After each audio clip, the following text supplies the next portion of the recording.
customer says the PS5 he bought from someone has a bad HDMI port. Nothing showing on the screen. The port feels very loose.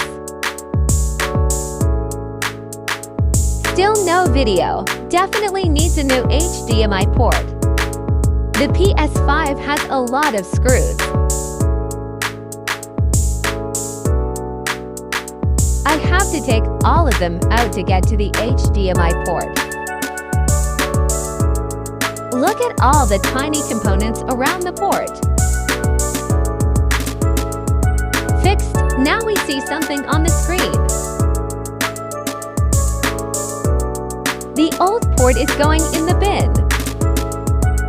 Now to wipe it down and put it all back together. The customer is going to be super happy.